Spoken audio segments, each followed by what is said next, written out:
তিনটা লাশ আছে, তিনটা লাশেরই গুলি করছে, সেটা আমরা দেখতে পাচ্ছি। একটার মাথায় গুলি করছে, বুকে গুলি করছে, তিনটারই গুলি করে মারছে। 8টার দিকে বাজারে বসেছিলাম, রাজনপুর বাজারে। তো চায়ের দোকানে চা খাইছিলাম, এর মাঝে সংবাদ পেলাম যে এরকম রামচন্দ্রপুর শ্মশানে 3টা ফায়ার হয়েছে।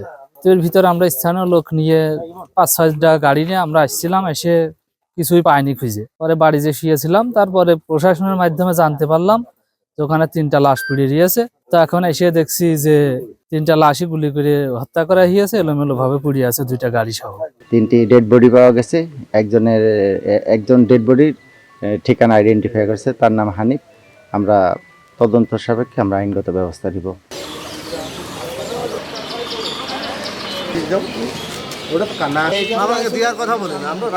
এখন সব মানুষ আতঙ্ক, রাত্রি চলতে পারতেছে না, মানুষের ভয় ও অনেক সমস্যা নিয়ে মানুষের খুব সংকট আছে, বুঝলেন।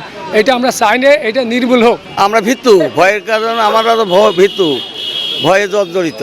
এই যে আতঙ্ক হয়ে যাচ্ছি, এই লাশ কিভাবে মরলো, কারা মারলো, কিভাবে কি হইলো, আশ্চর্য ঘটনা। হানিফ আমার খালু শ্বশুর, লিটন আমার মামা শ্বশুর। ওরা কি জন্য কিভাবে মারা গেছে আমি কিছু জানি না। আমি বাসায় চাকরি করে আমি কাজ করছিলাম, পরে আমি জানতে পারলাম, তো ওই জন্য দেখতে আসছি এখানে। তো আমি চাই এদের সুষ্ঠু বিচার হোক। ভাবি বলছে যে তোমার ভাইয়ের নাম্বার কল যাচ্ছে, রিসিভ করছে না। আবার আমার ভাইয়ের সাথে আমার ভাইয়ের কুটুম শালাও আসছিল, তার ফোনও রিসিভ হচ্ছে না। পরে আমি অনেকবার ফোন দিলাম, রিসিভ হয় না। এরপরে ভাবির কাছে জিজ্ঞেস করছি যে কিভাবে কখন গেল। তা কইলো যে একটা ফোন আসলো, ফোন পাওয়ার পরে কইলো যে আমি আসছি বাজার থেকে। পরে আমার ভাইয়ের বাসায় আমাদের বাড়ি আর তার বাড়ি পাশাপাশি, এক বাড়ি মানে পাশাপাশি, এখন আলাদা আলাদা হয়ে গেছে। পরে আমার ভাইয়ের কাছ থেকে আবার আরেক ভাইয়ের কাছ থেকে হেলমেট নিয়েছে একটা, নিয়ে উনি বাজার আসা বলে বাড়ির থেকে আসছে। কিন্তু এইটা তখন বাজে 5:30-6টা, তখন ওই ফোনের মাধ্যম দিয়েছে। প্রশাসনের কাছে থাকলে ট্যাগ করে কার মাধ্যম দিয়ে কী কথা হয়েছে, এখন অত্যাধুনিক প্রযুক্তি, এটা আসল তথ্য বেরিয়ে আসবে বাকিটা।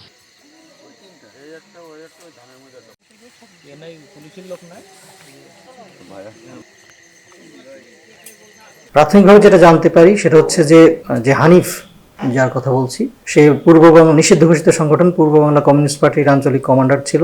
তার বিরুদ্ধে একাধিক হত্যা এবং অস্ত্র অপহরণ ও চাঁদাবাজির মামলা ছিল। নিহত হানিফ হরিণাকুণ্ড উপজেলার কুলবাড়িয়া গ্রামের আব্দুর রহমান হত্যা মামলায় মৃত্যুদণ্ডপ্রাপ্ত আসামি ছিল। পরবর্তীতে রাষ্ট্রপতির সাধারণ ক্ষমা নিয়ে জামিন পায় মর্মে এগুলো জানা যায়।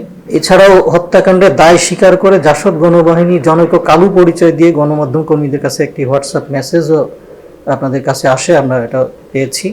আমরা এটা নিয়েও কাজ করছি এবং অবশ্যই যে হত্যার যে মোটিভ এবং হত্যার যে কারণ, এটা আমরা খুঁজে বের করার চেষ্টা করছি। এবং একই সাথে আমাদের যে নিহত যারা হয়েছে, লাশ আমরা ময়নাতদন্তের জন্য মর্গে প্রেরণ করেছি। ময়নাতদন্তের রিপোর্টটা আসা পর্যন্ত আমাদেরকে অপেক্ষা করতে হবে এবং কিভাবে, কোথায় কি গুলিতে নিহত হয়েছে বা কোন গুলিতে নিহত হয়েছে সে সম্পর্কে আমরা আরও জানতে পারবো। এছাড়াও হত্যা মামলা গ্রহণের কার্যক্রম প্রক্রিয়াধীন রয়েছে। আর এছাড়া আমাদের সাথে সিআইডি, পিবিআই এই মামলাটির ছায়া তদন্ত করছেন।